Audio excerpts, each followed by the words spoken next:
tistega, ki ukrade salamo za to, da se bo preživel, je treba razumeti na en način, pa ne glede na to, če je izvršil kaznivo dejanje tatvine. V tistem času, ko si je Slovenija odcepila od Jugoslavije, je naredila ogromen korak naprej. Tako na področju genetike, DNK-ja, kriminalističnih preiskav, organiziranosti. Takrat sem napisal predlog za uporabo dronov v policiji, za iskanje pogrešanih oseb, za ogled kraja kaznivega dejanja, prometnih nesreč. Kakšen je bil občutek na prvem poletu? Predvsem vznemirjenje, tisto želja in pa strah. No in se rekel, neč bomo pa koze noter dali. Pa dajmo ajde in mečkimo heco, bomo pa grajski sir imeli, kozi grajski sir in tako naprej. In z tega heca je kar zanimivost neka ratala, prva verjetno v Sloveniji.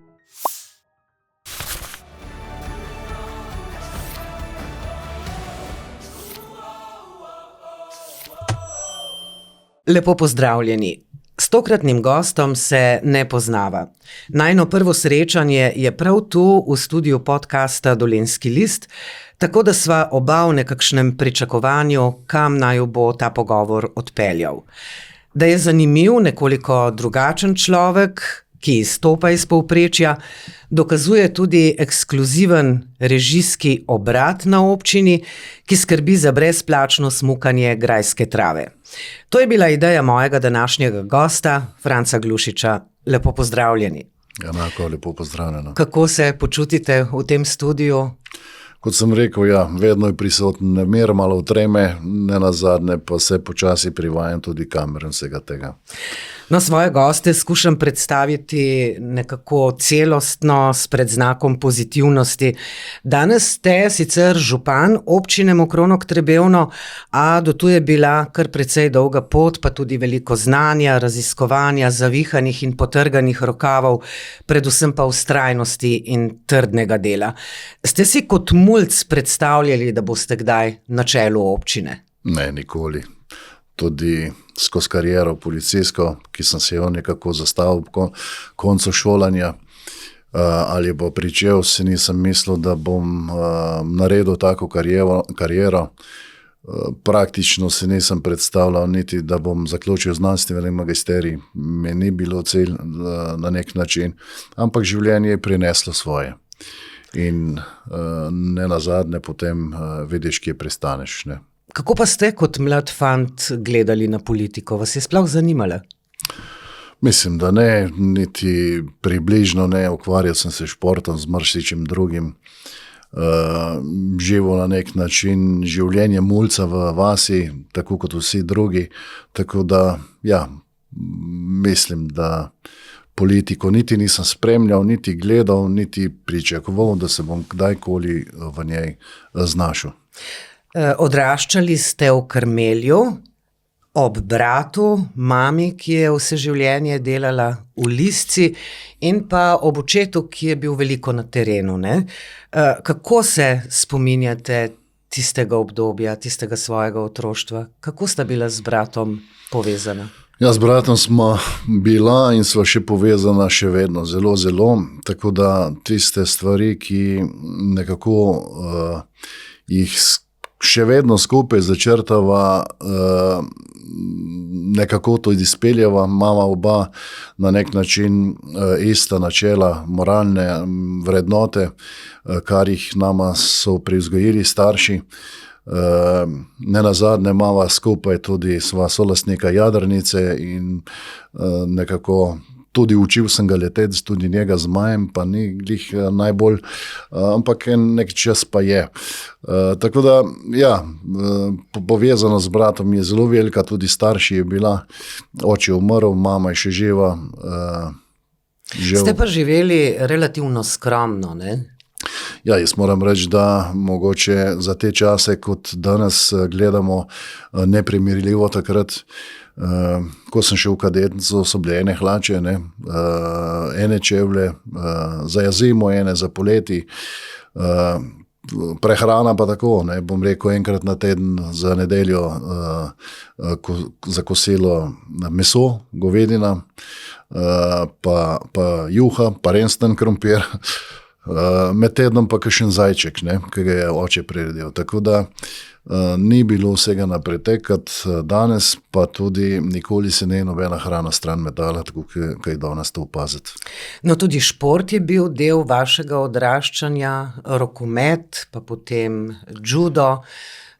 Tudi v reprezentancah ste igrali. Ja, rokomet sem v bistvu kmalu začel v osnovni šoli že igrati, potem seveda za rokometni klub Karmel, za pionirsko, za mladinsko, kadetsko in člansko reprezentanco. Rokometni klub je nekako potem, ko sem šel v kadetnico, po zaključku kadetnice, v Karmelju propadel. Igral sem za Sevnico, nekaj malega za Grosuplje, kadetsko reprezentanco. Tako da v rokometu sem kar posvečal največ pozornosti in takrat sem tudi zelo dobro igral. Ga danes spremljate, gledate, ste glasen navijač? Ja, spremljam, imeli smo RK Trimo v Mokronogu, smo ga gostili leto pa pol, zaradi športne dvorane v Trebnjem, ki so jo prenavljali. Jaz sem bil vesel in vsi tisti, ki smo se poznali še takrat, pa smo včasih skupaj igrali, smo bili veseli njihove prisotnosti. Seveda na drugi strani občani malo manj, pa tisti, ki so uporabniki športne dvorane, zaradi tega, ker je smola noter v dvorani in seveda to pušča določene sledi. Ampak športna dvorana je namenjena vsem, tako da jaz sem vedno to zagovarjal. Imeli smo korektno nos z vodstvom RK Trimo, z igralci.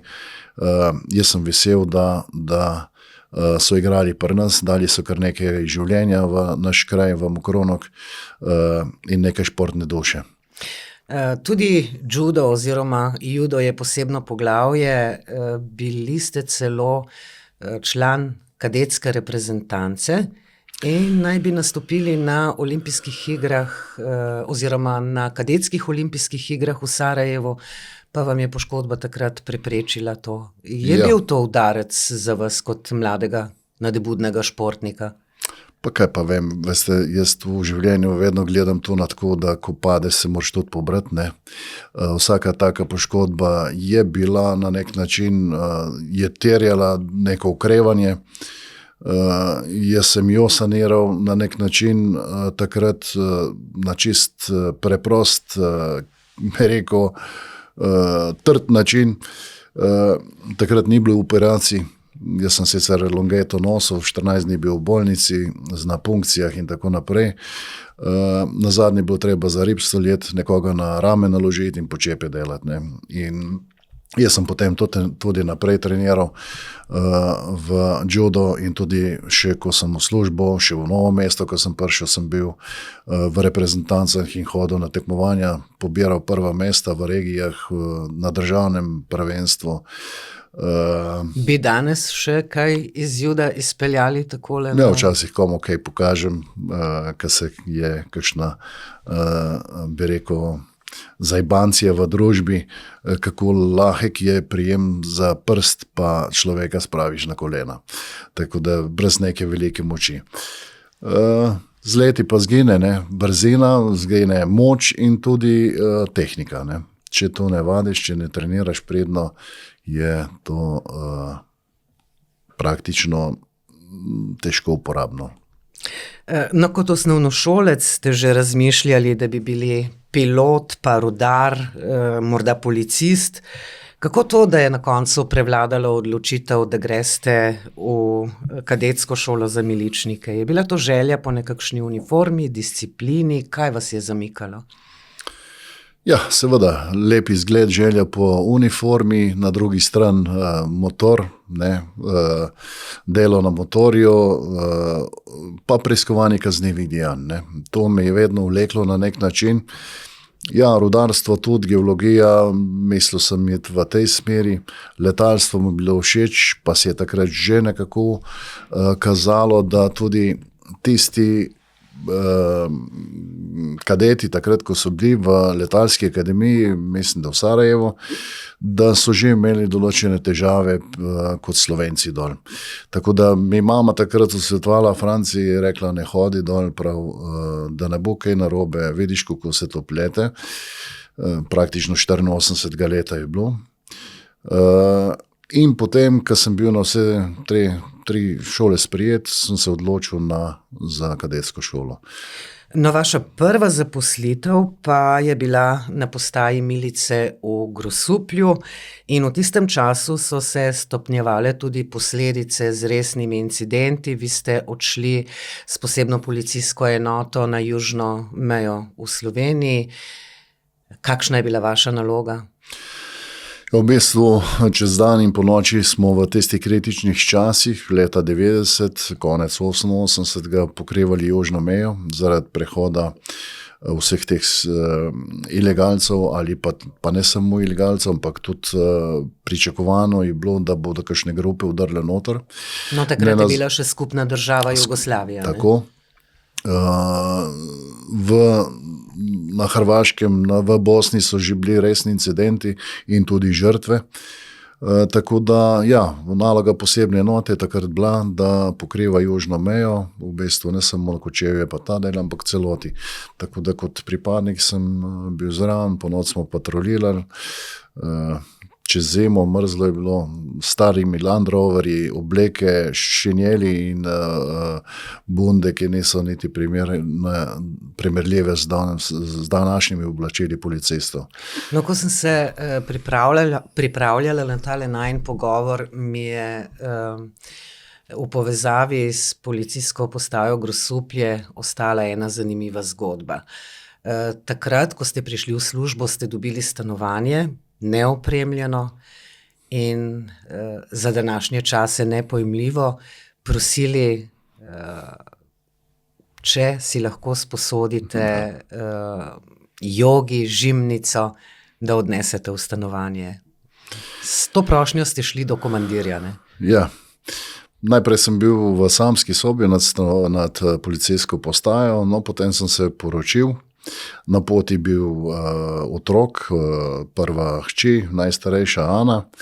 Seveda, policijska postaja je imela stanovanje in so mi ga dodelili. Namestnik komandirja si je izselil ven in jaz sem zaprosil za to stanovanje in seveda tudi komandirja pa namestnika za to, če si lahko sposoben, ker ni bilo denarja, žimnico oziroma jogi, da bi imel sploh kje spati. Tako da na sred sobe sem ga položil na tla. Torej, to vse govori o tem, kako skromni so bili vaši začetki. Iz Grosuplja pa ste odšli na policijski oddelek v Mokronogu. Tudi to je danes nepredstavljivo, da je imel Mokronog svoj policijski oddelek. Ja, Mokronog je bil za tiste čase kar močan oddelek.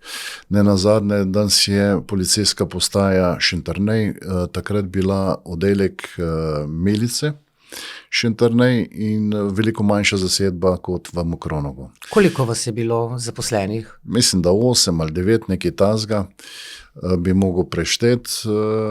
Seveda, kolektiv se je tudi menjal, ljudje so prihajali, odhajali. Leta 1995 si je oddelek milice, oziroma takrat že policijskega oddelka Mokronog zaprl, takrat smo šli pa v Trebnje. No in prav vaš oddelek je pravzaprav odigral pomembno vlogo kasneje pri osamosvojitveni vojni. Ja, mislim, da je nenazadnje tam eskalacija teh stvari, dogajanj, napetosti med vojno, ko so se dogajalo v kasarni Puščava, je prineslo svoje. Jaz sem bil tudi tukaj v posebni policijski enoti, v Strostrelc tudi. In v tistih dneh smo tudi na Medvedjek, tudi po širšem Dolenjski hodili in upravljali policijske naloge, tako da ja, na tem področju se je kar dogajalo. Bilo je pa tudi kar napeto in po osamosvojitveni vojni, po zaključku ste bili odlikovani z zlatim znakom za hrabrost, ne? Ja, takratni predsednik Kučan in pa minister Bavčar, mislim, da nas je bilo 7-8 v Ljubljani na tem sprejemu, podelitvi. Tudi moj pokojni sošolec, Bedek, ko smo prijeli ta znak za hrabrost. Seveda. Za kakšno dejanje je šlo? Ko je, bi rekel, v vojaški kasarni smo pripravljali skupaj vodstvo policije in pa Morsa takrat in pa z komandantom Farlanom komandantom iz kasarne predajo, in ki je bil upravljen sestanek na Dobu, je bilo dogovorjeno, da za predajo kasarne poskrbi policija za civilne obleke, za vojake. Komandant Furlan je zahteval, da za svoje vojake podpiše v knjižico da so upravili zaključen vojaški rok, in pa da potem da se izpelje predaja. No, in takrat, ko je Grujevič prinesel v pisarno komandanta Furlana vojaške knjižice v podpis, je spodaj pod škatlom imel pištolo in ga ustrelil. Tako je odjerjal ven, komandant... Ustrelil ga je v Dimlje, ne? V Dimlje, tako. Odjerjal je ven, Furlan je pa poklical na oddelek milice Mokronog in jaz pa dva rezervista, ki smo bili takrat v patrulji, jaz sem se pogovarjal s Furlanom, sem rekel, priteč, privlet se dol, mi te pridemo iskat, in tako je tudi bilo. On je vas krval dol, prinesel s škorpionom svojim, se pravi z orožjem, smo ga potegnili pod ograjo. Kje je bil Grujevič ta čas? Grujevič gor bil nekje, ne vem točno, ampak gor se je streljalo in tako naprej. Tako da, kar taka situacija, mi smo ga dolekli potem do križišča, na Puščavi. Takrat si je že moj sodelavc pripeljal vodopevec in smo ga naložili v avto in odpeljali v Trebnje. Ampak, Franc, vi ste bili takrat zelo mladi, stari nekaj čez 20, ne? Ja, 20 let v bistvu, tako 20-21 let, ne. Mlad, zagnan, brez razmišljanja. Pa se je bilo kaj strah? Pa takrat, ko tisto izvajaš, mi smo še eno situacijo tako tam tudi, smo prišli dol, ker je bilo, ko je bil še Grujevič noter, ko je nastavil v bistvu, sporočeno bilo, da je nekdo nastavil mino noter. Grozil je z razstrelitvijo kasarne, ne? In mi smo šli pregled delati za pod mostom. Naše vodstvo si je dogovorilo z Grujevičem, da pridemo mi to pogledati in on je to dovolil. Prepozno prišel do svojih vojakov, ki so bili kopani, in ko smo mi šli dol po cesti, jaz pa še dva kolega proti ograji, so samo naladali puške, tako da v tistem trenutku rešuje stvari in uspelo je, da smo umirili, čez par trenutkov je pa potem ta komandant tudi prišel, da je umiril svoje vojake, ampak takrat je bilo na tesno. Takrat nekega straha ne čutiš, kasneje te pa nekako malo stisne. Ko popusti adrenalin, ne? Tako. Ponavadi je to tako. Tudi v vseh teh policijskih akcijah, ki smo jih imeli takrat, navajen si, da oddelaš svoje, si usposobljen, te nekako zverzirajo, pripravijo skozi postopke, da oddelaš svoje avtomatsko čist po nekem naučenem principu. Potem kasneje pride pa za tabo pa psiha in pa te stvari, ne. No, potem pa se je pravzaprav začelo, če lahko tako rečemo, odvijati življenje. Gradnja hiše, rojstvo druge hčerke Eme, pa študij na fakulteti, menjava službe, ločitev, nova poroka, rojstvo hčerke Mance, zaprtje policijskega oddelka Mokronog, odhod na policijsko postajo Trebnje, zatem v vrste kriminalistične policije na policijsko upravo Novo mesto in čez 3 leta na generalno policijsko upravo v Ljubljano, in to na oddelek za umore. To pa je eno pomembnejših poglavij v vašem življenju. Tam ste se tudi upokojili, ne? Tako je. Jaz sem bil sicer nazadnje še v službi generalnega direktorja policije, ampak mislim, da celotno kariero 18 let sem oddelal na oddelku za umore na GPU-ju. Kakšno je bilo delo kriminalistov na oddelku za umore? To se sliši grozno. Vsak dan? Ja, seveda, vsak dan se ukvarja z preiskavo najrazličnejših stvari. Gre za umori, seveda oddelek za umore pomeni, da tam je kri, kjer je kri, ne. tiste stvari, kazneva dejanja se obravnavajo, ki so povezana z žrtvam, s poškodovanjem in tako naprej. Od delovnih nesreč, železniških, letalskih nesreč. Do posilstev in tako naprej. Do posilstev, do zlorab otrok, do umorov, bojev, lahkih posebnih hudih telesnih poškodb in tako naprej.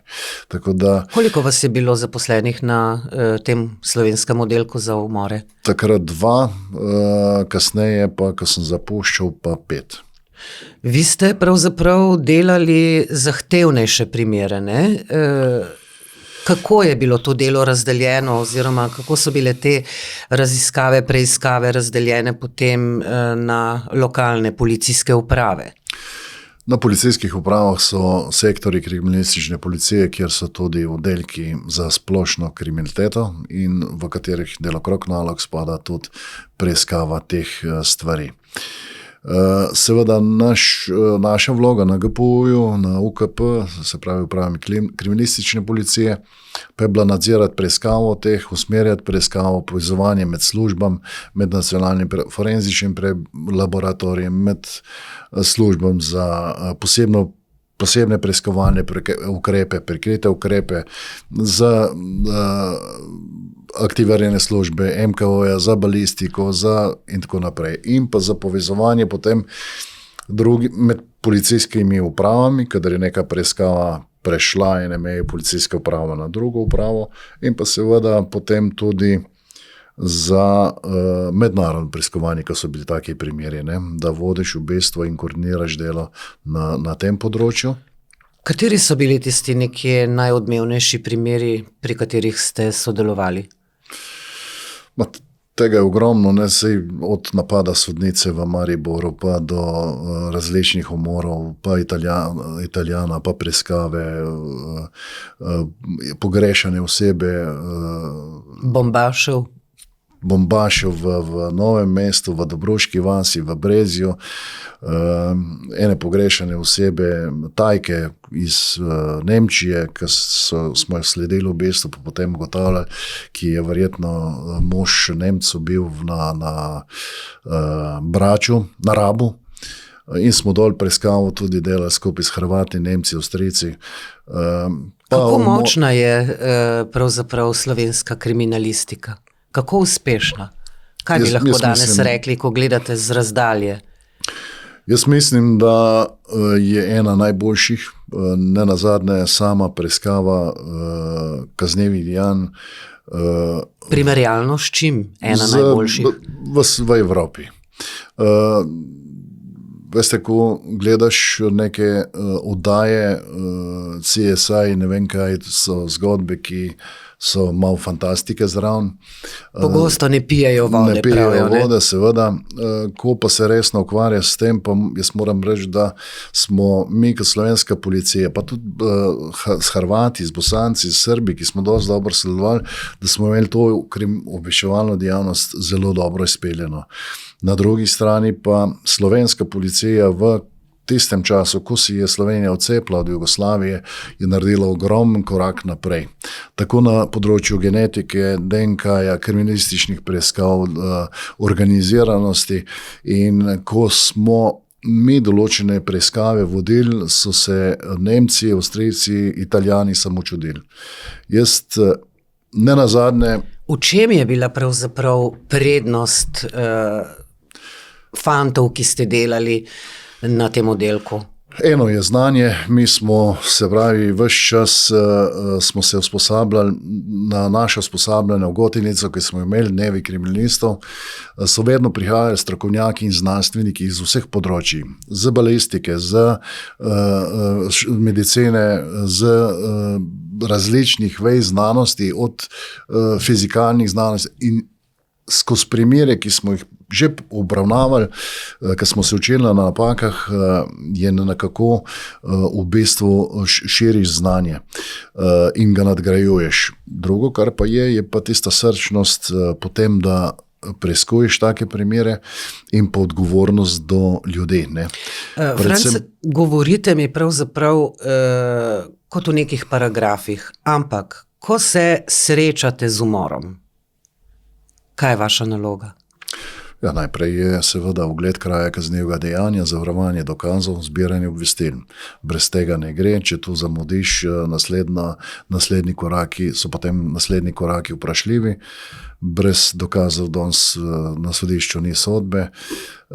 Ta odgovornost do ljudi, do tistih, do pokojnika, pa tudi do svojcev, je pa tisto, kar odgovornost do samega dela, je pa tisto, kar rine človeka naprej in da dela strokovno, zakonito, pa odgovorno, da res naredi vse tisto, pa ni samo pri umoru tu. Jaz pravim, da pri vsakem kaznivem dejanju, tudi najmanjšem, ko je človek oškodovan za tatvino 10 evrov, mora policija oddelati svoje.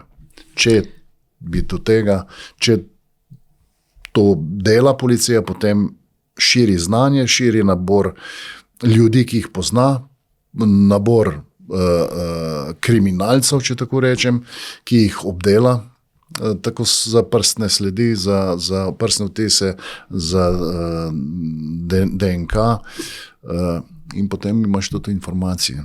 Informacije ne dobiš od poštenih ljudi. Povejte mi, kdo so pravzaprav ljudje, ki so zaznamovali uspešnost raziskovanja kaznivih dejanj v Sloveniji, teh najhujših?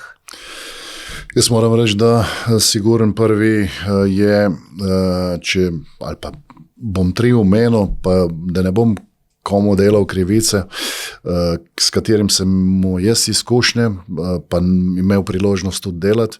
Eden pokojni Zakrajšek Patjaž Zmirne, on je bil kriminalist za splošno kriminaliteto, delal na ropih, umorih in tudi na vlomih.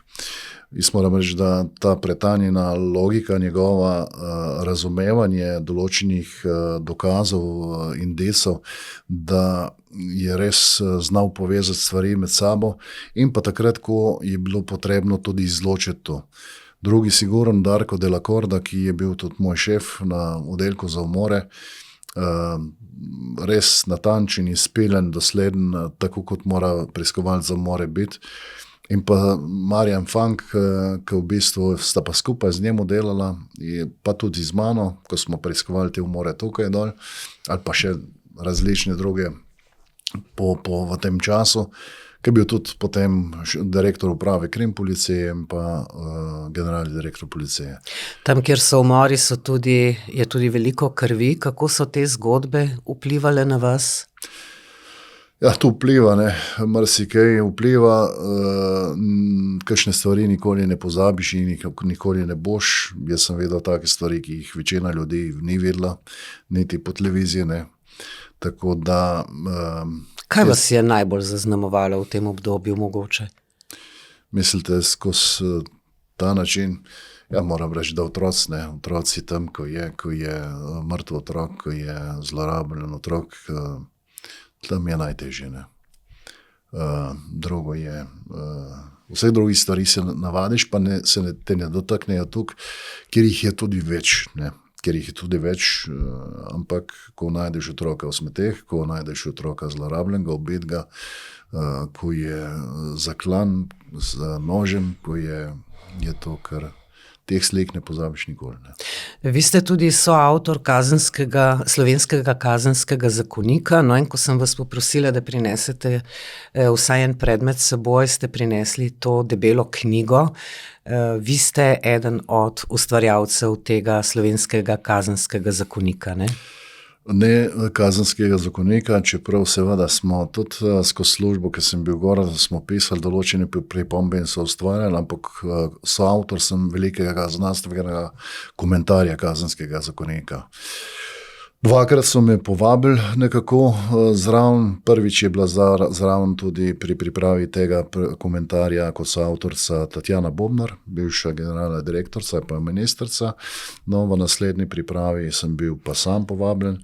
Komentiral sem del tudi, ki mogoče ga prej nisem omenil, ponarejena in zdravju škodljiva zdravila. To je bilo tudi naše delovno področje.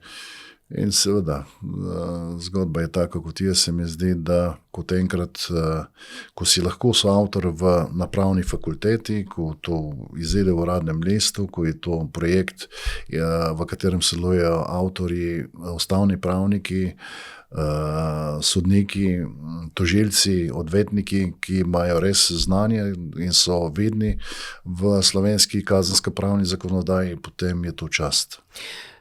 Magister Glušič, glede na to, da ste obravnavali oziroma sodelovali pri raziskovanju najhujših zločinov na območju Slovenije, kako danes gledate na kazenski zakonik Slovenije, na zakonodajo? Kje ste najbolj kritični? Veste, najbolj sem kritičen pri tem, da se zakonodaja ne izvaja, ne? In to jaz imam dolgoletno prakso, videl sem, ki je policija dela, ki je tožilstvo dela, ki je sodišče dela. Vedno ali pa velikokrat se postavlja v javnosti, pa se ne da, ni zakonodaja, ali pa zakonodaja je napisana samo v prid storilcem. Ne sodi več, sodišča več ne sodijo v prid oškodovancem. Jaz sem pri različnih pravnih ali pa nevladnih projektih sodeloval, ko smo se pogovarjali in tudi nastavljali pravilnike in zakonodajo za pravice žrtev kaznivih dejanj, za pravice osumljencev, priprtih, za pravice invalidov, ki so v kazenski postopek in tako naprej. Jaz moram reči, da je zakonodaja dobro nastavljena, vse bolj se zgublja ta človečnost tistih in pa odgovornost, ki bi mogli to izvajati. Od policije do celotne zgodbe naprej. Tisti svoj odnos, ki ga mora imeti človek, če hoče tako delo upravljati, ga mora vlagati v to, ne nazadnje pa zavedanje tega, da upravljaš delo za ljudi. In če si kot policist pripravljen na prometu, na cesti izreči kazen, na drugi strani vedno moraš biti pripravljen, da boš vse naredil zaradi tega, če bo oškodovanec prijavil kaznivo dejanje, da boš tudi to rešil. To je tista prava odgovornost, meja in pa tudi tehtnica, za katero pol lahko pa rečeš, če na tak način razmišljaš, da jo razumeš pravilno in pa da tudi pravilno razumeš ta svoj poklic. No, včasih imamo novinarji občutek, kot da se procesne napake delajo za nalašč. Jaz mislim, da to ni tako, jaz nisem nikoli v življenju tega doživel na ta način. Je pa dejstvo, da ko je en hud primer, ko se obravnava, pa ne glede na to, jaz sem tudi na gospodarstvu delal, da ko se na preiskavi gospodarskih kaznivih dejanj, ko se obravnava nek primer, je toliko podatkov na začetku, toliko stvari, da je to umetnost posnet stanje na terenu. In potem, ko se to secira na sodišču, odvetniki, sodniki pregledujejo, tožilci, je povrniti to nazaj v tisto stanje ali pa upravičiti, da neko odsotnost nekaj drugega dokaza, je izredno težko razložiti. Včasih to izgleda, se ne da. Niso naredili prav.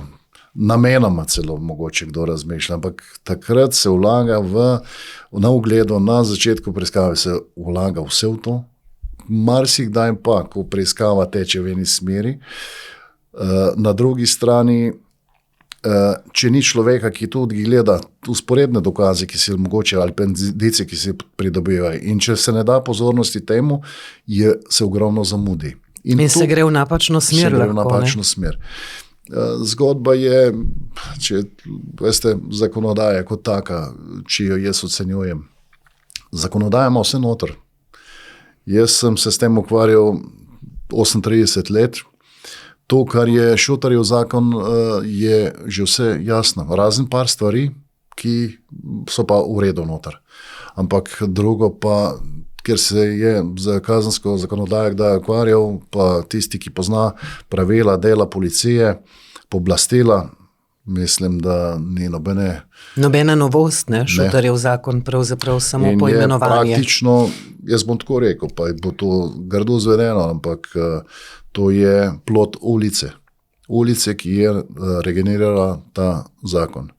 Pa je žalostno to, ampak zakonodaja nikoli se niti država, niti pravo, niti zakonodajna veja oblasti si ne more privoščiti, da se na enem primeru spremenja zakonodaja na tak način.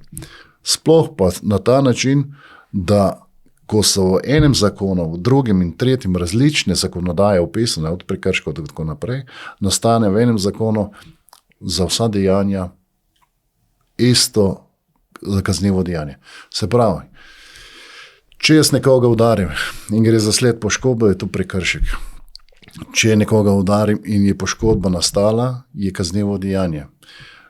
To je združila ta zakonodaja v taki meri, v takem smislu, da je vse eno in isto. In kdo bo to sodil, odločal.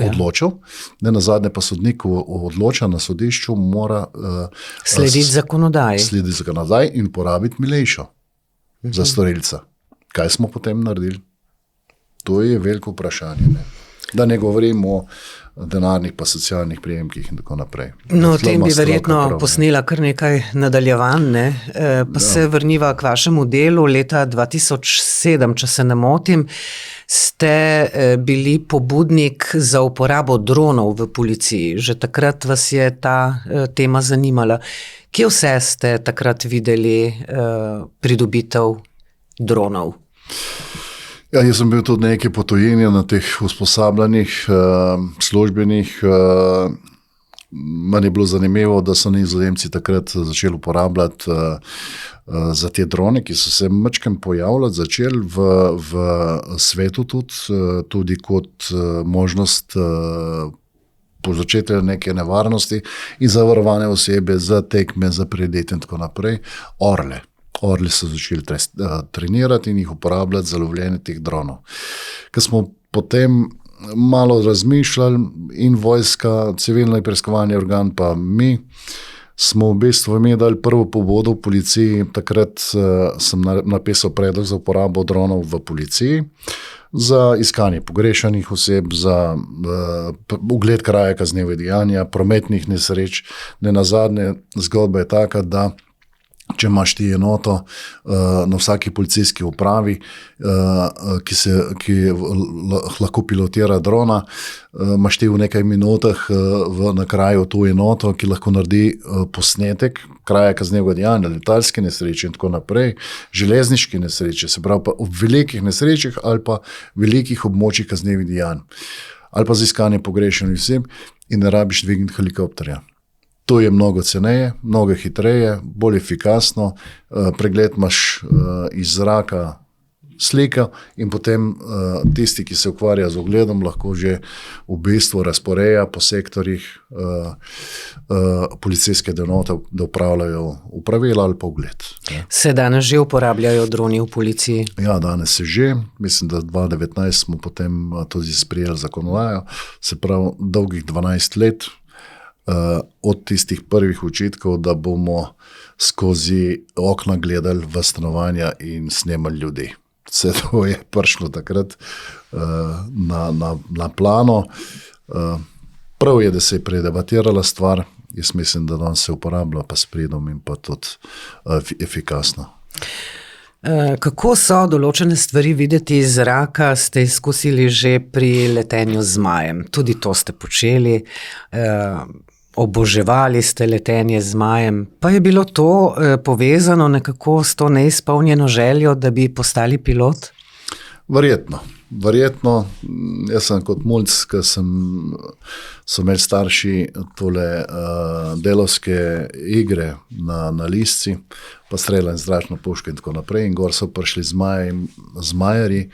In meni se je takrat nepojmljivo zdelo to, ko je poletel z zmajem dol po rampi in se zaletel pod leto. Mislim, to je, ne vem, kaj bi dal kot otrok takrat, da bi tu na nek način, ampak ta želja potem tli, pa je se umakne nekako v ozadje. Priložnost je pa dala to, da ko sem se preselil v Mokronog, da je ravno nad menoj bil v stanovanju sluga Mitja, ki je moj prijatelj in je takrat mi kazal ene slike od ko je leto zmaj. Meni je to seveda navdušilo, in jaz sem bil takrat zaposlen na oddelku Milice Mokronog, sodelavec, vodopivec, greva pa enkrat v nočno, se peljeva po Trebnjem in bi povedal, da prodaja zmaja. Seveda, za nazaj, ko smo se zjutraj peljala iz patrulje proti Mokronogu, da zaključila službo, sem jaz rekel, jaz bi tvojega zmaja kupil. Brez da bi znali leteti. Tako. Ko sem prišel v Mokronog, sem Mitjeta poklical, sem rekel, zmaja sem kupil, prav kakšnega zmaja. Ja, zmaja sem kupil, sem rekel, od vodopivca, sem rekel, pojva ga pogledati. Povedal mi je, vodopivec pri Petrletovem Branetu je bil spravljen zmaj od Lojza Petrleta brat. In smo šla pogledati, razstavila, no, popovdne nisem šel iz noči nič spat, popovdne sva šla že leteti in ga je on preizkusil. Kakšen je bil občutek na prvem poletu? Ja, jaz moram reči, da predvsem vznemirjenje, tisto želja in pa strah. Prvo tisti sej ne veš, koga se bo naredilo, kako, ali boš obvladal to in tako naprej, ampak moram reči, da me je, ko štartaš prvič... Pa sta to letela v tandemu ali kako? To v bistvu greš na manjši hribček, na mejo in štartaš in se 1 meter dvigneš od tal, 2 metra v daljino, pa počas potem zvišuješ in potem greš pa na večji hrib, na 100-metrski. Potem pa letiš naprej. Kakšne so bile vaše najvišje višave? 3500 metrov nad... Koliko? 3500 metrov nad Krnom. Tako da, ja, takrat rata že kar vse ravno. Je tišina v zraku? Ja, je.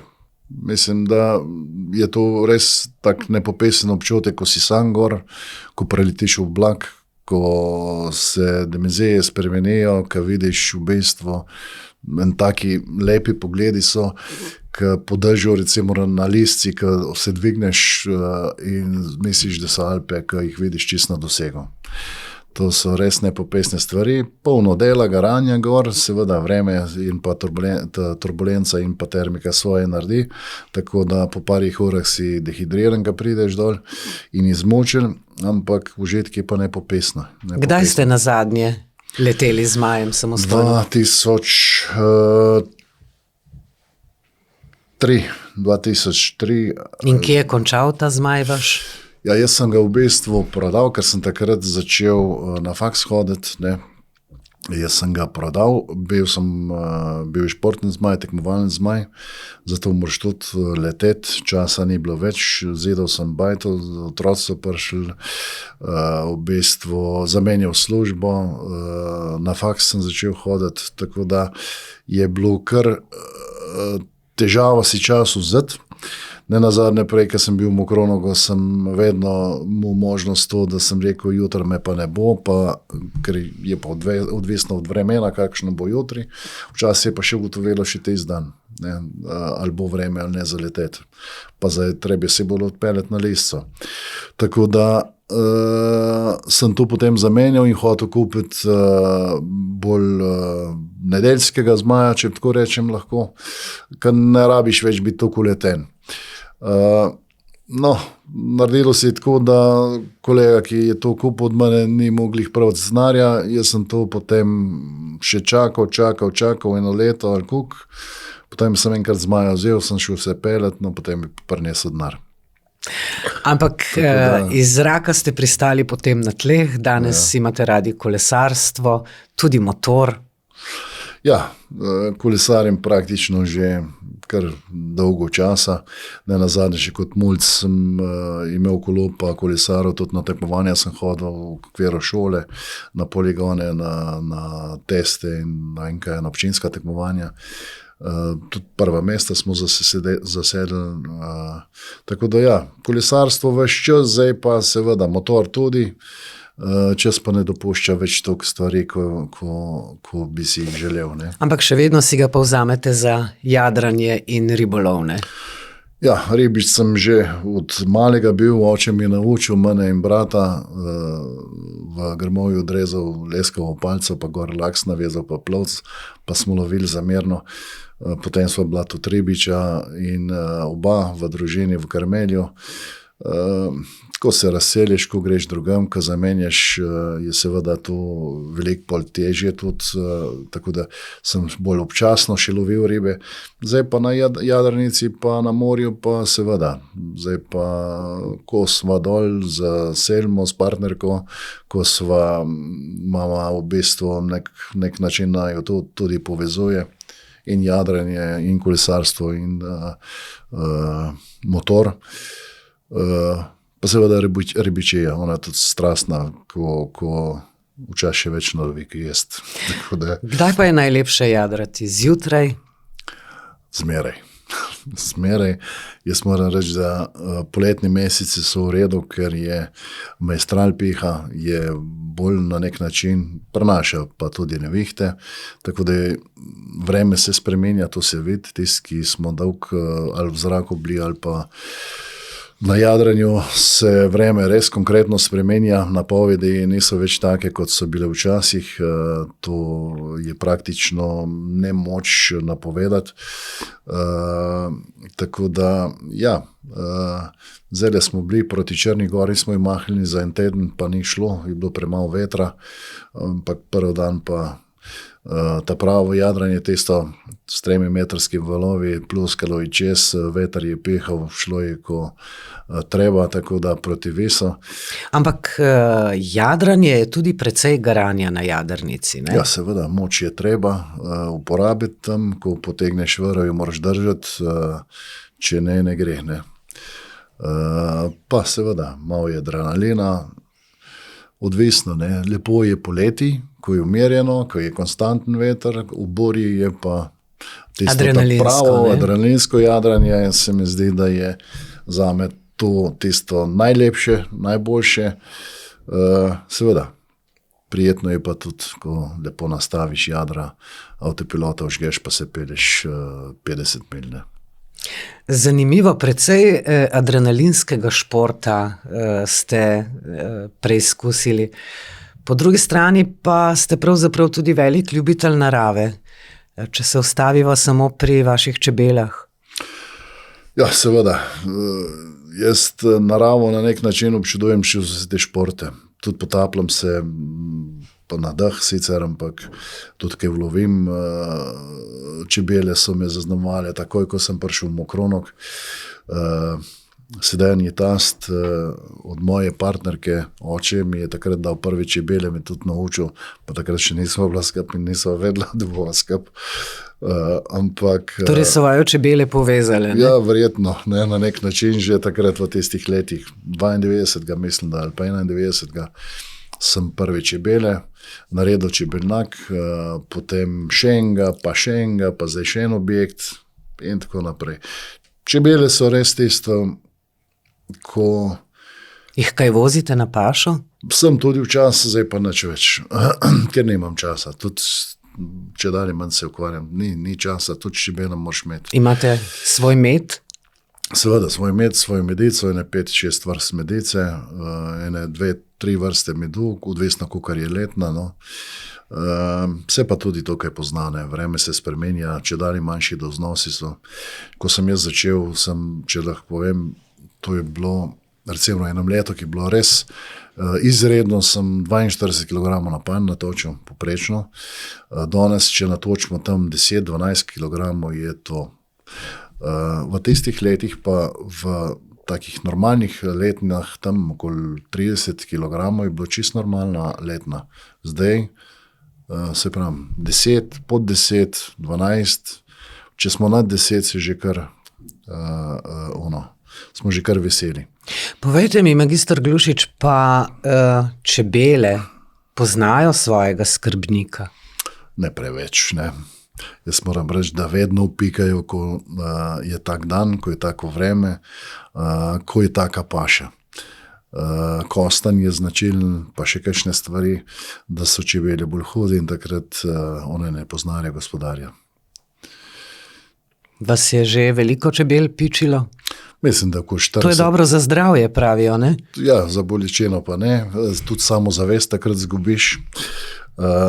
Mislim, da naenkrat, da verjetno je na 40 čebel v roko, ko sem utresal en roj, ki mi je všel, pa sem podaril drevo polahko, tako drobnejše, nastavil, da bom jih noter utresel, bili so mirne.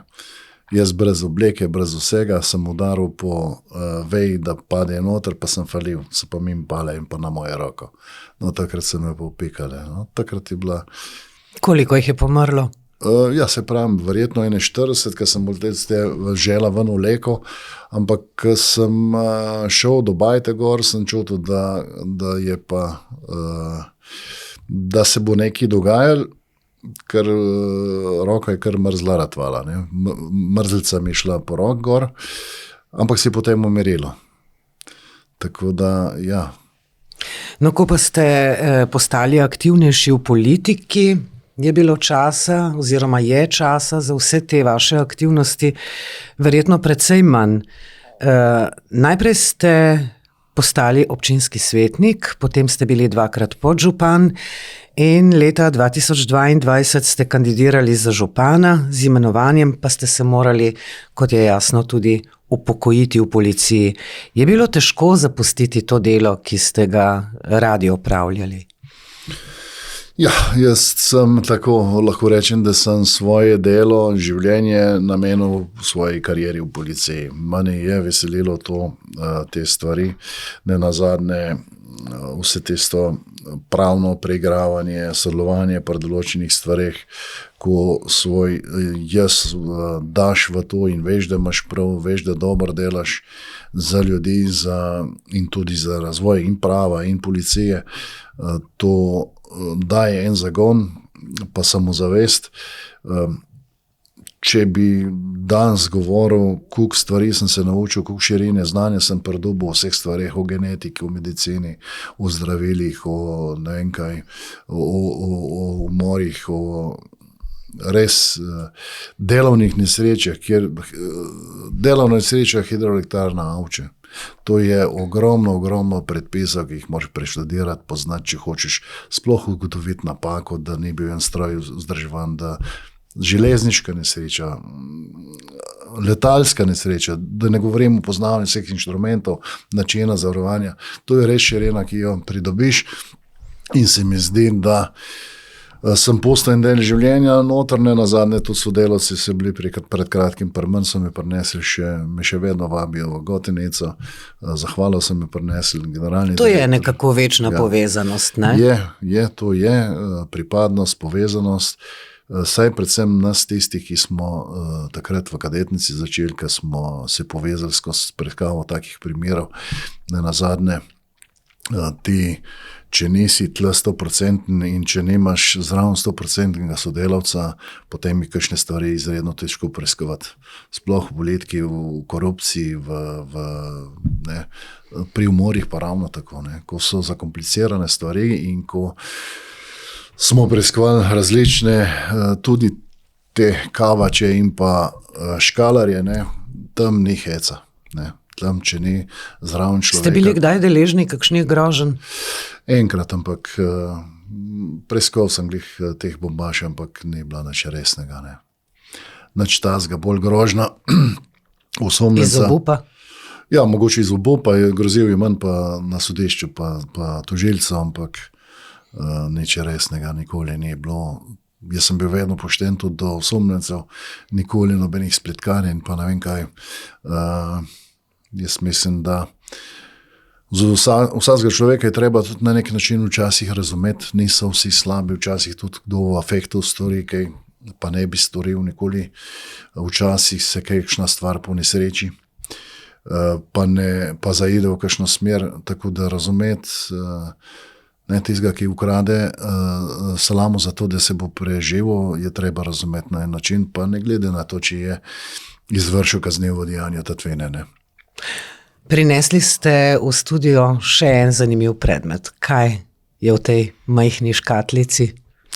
Ja, to je v bistvu en vžigalnik, ki ga je naredil Strupih Miro iz Mokronoga. Jaz sem presenečen, pa zaradi tega sem tudi to prinesel, 2-3 dni nazaj mi je to prinesel zjutraj gor na občino v zahvalo. Presenečen zaradi tega, ker nikoli nismo imela nekih povezav. Pozdrav, zjutraj ja, na kofetu, dobro jutro, adijo. No, potem pa pride gor, prav že dolgo te nisem videl dol v baru na kavi zjutraj, prav nekako napredeš, kaj, sem rekel, se veš, kako je čas, pa vse. Je rekel, sem tole naredil čez zimo zate, je rekel, kar dobro delaš. No in taki se potem te dotaknejo. To je zanimiv vžigalnik, ne? Ja. Poskusite tam proti kameri pokazati. Je v bistvu iz čavre oziroma iz naboja, iz stolca naboja, iz 2 je narejen vžigalnik in no, evo ga. Tak zanimiv, z mojo inicialko gor, F, mislim, res lepo darilo, pa na take stvari se me dotaknejo. No. Se mi zdi, da ko vidiš, da ljudje, da so pa ne hvaležni, ampak da zadovoljni, ne? Ja, da so zadovoljni, da je dobro, da ti dajo priznanje, da upravljaš delo, ki ga delaš, da ga dobro upravljaš. No. Kar precej časa zdaj seveda namenjate tej svoji službi, poslanstvu, županovanju. Ja, praktično od jutra do večera. Včeraj sem od 10 zvečer prišel domov iz zadnje skupščine Gasilske zveze, prej smo imeli sejo sveta ustanoviteljic javni zavod Zdravstveni dom Trebnje, še prej z gasilci PGD Štatenberg, ki so se uvrstili na gasilsko olimpijado, letos v Avstrijo. Zjutraj pa seveda vse tiste redne dele, gradbišča, nadzor, dogovarjanje za uporabno dovoljenje, za vrtec, tega je toliko, da res. Ni sobot, ni nedelj. Ni sobot, ni nedelj, to se pozna tudi na jadranju. Če prej lahko rečem za primerjavo, da sem 40 do 50 dni preživel na jadranju, ko sem bil že v prejšnji službi, no zdaj od lanskega leta sem v tale teden, ki je bil. Pa imam svojo jadrnico, prej pa nisem. V času vašega županovanja pa je občina Mokronog Trebevno širni Sloveniji postala poznana tudi po tem vašem posebnem režijskem obratu. Če se malo pošalim, za malico izkoriščate posebno delovno silo. Veseli ste, če je teh zaposlenih čim več, če število raste. Na občini imate namreč koze, ki smukajo grajsko travo. Kako ste prišli na to idejo? Ja, jaz sem v bistvu pred leti kupil stanovanjsko hišo narejeno do podstreho. Lastnik ni vzdrževal tega zemljišča in je bilo vse okoli 2 hektarja skoraj je zemljišča, je bilo vse zaraščeno z grmovjem in tako naprej. Prvo sem poskušal z motorko, pa brat, pa ni šlo, potem smo ogradila, pa koze noter dala. Od njegove koze in v 2-3 letih sem se zarihtal. Tako da danes tam travca lepo raste, imamo travnke, tako kot je potrebno. Seveda, ko smo kupili grad, 2-3 leta nazaj, smo kupili grad, smo naredili prvo delovno akcijo in res odziv ljudi je bil velik. Mi smo za malce dali občina, ljudje so pa prišli, mislim, da je bilo okoli 90 ljudi, 93, ne vem točno, se malo že številke ven ušle, ampak v enem dnevu smo praktično počistili grajsko območje, od dreves do grmoja in vsega. V parih mesecih je bilo spet vse zaraščeno z grmovjem in tako naprej. Se neko kaj naredi zdaj, škropili in tako naprej, tako območje skus vzdrževati, rezati, tu bomo imeli ljudi, da bi vzdrževali in pa tudi škrofela, pa tako in tako, ta proti zeli in rastlinjem pa ni v redu. Pa še sred Mokronoga. No in se rekel, neč bomo pa koze noter dali. Pa smo se z Janezom Bergantom takoj, pa dajmo ajde in mečkimo heco, bomo pa grajski sir imeli, kozi grajski sir in tako naprej. pa je ratela zgodba. No in potem se pa malo novinarske hiše, pa iz Maribora, pa ono, in z tega heca je kar zanimivost neka ratala. Prva verjetno v Sloveniji, še kakšno stvar smo prvo nagruntali, ampak jaz sem rad inovativen, imam rad na svoj način nek pristop. S koliko kozami ste začeli, koliko jih imate danes? Imeli smo jih 9, ena je umrla, danes jih imamo 8, pa 6 mladičkov, ki so se zdaj polegli. In kje so čez zimo? Čez zimo so pri Janezu Brigantov v štali, mi imamo tudi, ampak to še kakšen mesec, tam, kjer res mrzlo, drugače imamo tudi tako malo štalco gor narejeno, da imajo zavetje pred dežjem, pa da se lahko zatečejo noter. Drugače pa na paši. Že delajo? Delajo. Če bi slike par let nazaj pogledali gradu, pa zdaj je grad gov. Ja. Torej ste zadovoljni z delovno silo? Smo. Nenazadnje nam je uspel kar prav čas tole organizirati nekako, da smo počistili grad, ker te leta gremo v novo grado. No in na katere projekte ste v občini v času svojega županovanja najbolj ponosni?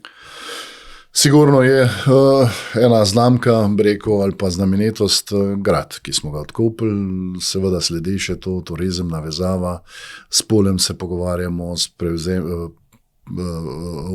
upravnikom Pule, najemnikom, potem z šmarješkim županom zelo dobro sodelujemo, on ima tudi veliko izkušenj na tem, nenazadnje do nekega povezovanja je že prišlo in še bo.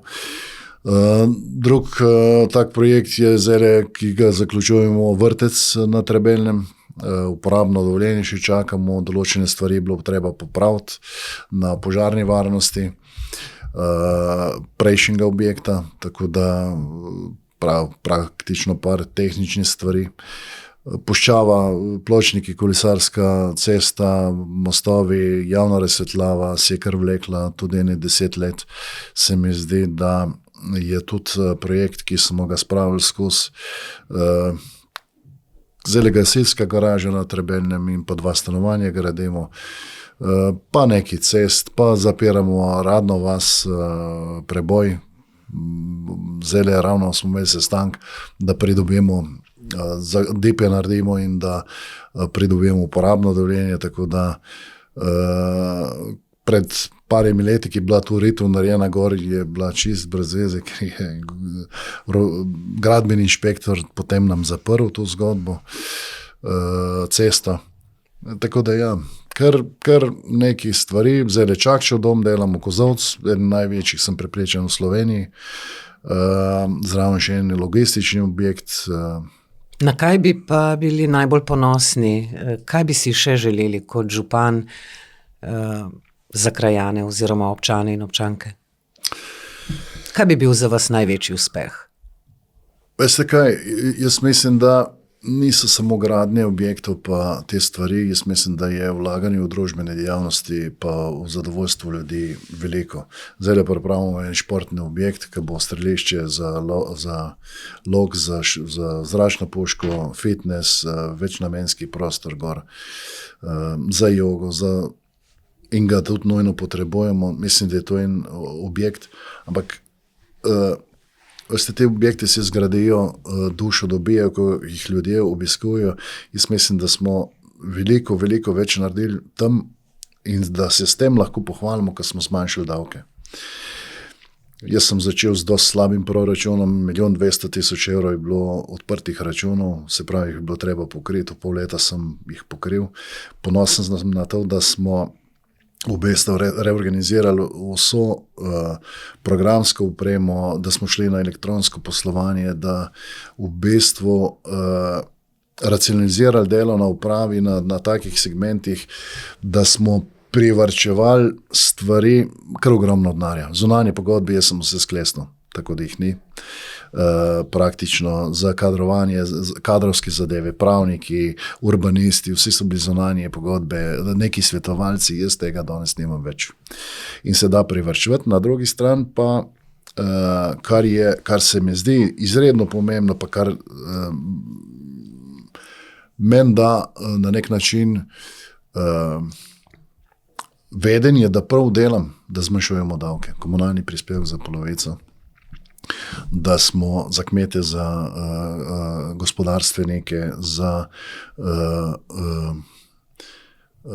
vinogradne, se pravi za zedance, znižali komunalni prispevek, za mlade smo znižali komunalni prispevek za polovico. Da podpiramo gospodarstvo, da zmanjšujemo NUSZ, nadomestil za uporabo stavbnega zemljišča. Da imamo kar nekaj projektov, kjer vlagamo in spodbujamo gospodarstvo na ta način, da dajemo injekcije skozi razpise, da finančne te garancije postavljamo za gospodarstvo in pa za nove gospodarstvenike in tako naprej. Se mi zdi, da je tudi tisto, danes vse stroški rastejo gor, vsi bi dvigali davke, na drugi strani pa jaz sem dokazal, da če tako gledam, tu se mi zdi največji zadovolj, da se da. Za racionalizacijo stroškov, prisotnostjo na gradbiščih, na projektih, kjer držiš roko gor, pa nas ni šel še en projekt čez pogodbeno vrednost. Vse navzdol. Torej z nadzorom in z vključenostjo v posamezne projekte se da. Tako, stres na glavo, z malo kmečke pameti in znanja. Ne nazadnje, jaz sem doma 2 bajte zgradil in še kaj drugega. Se pravi, tam tudi znaš parat, pa da tukaj le ne bi znal. Računate še na en županski mandat vsaj? Ja, jaz računam, ja. Jaz v jeseni bom šel na volitve, pa bomo videli, kaj bo. Zanimivo se je bilo pogovarjati z vami, veliko več ste kot zgolj župan, ampak ljudje v kraju pa so le tisti, ki bodo odločali, predvsem pa, ki vam zaupajo in verjamejo v to, kar obljubljate za prihodnost. Gospod Glušič, hvala lepa za obisk v našem podcastu in srečno skozi življenje. Hvala lepa.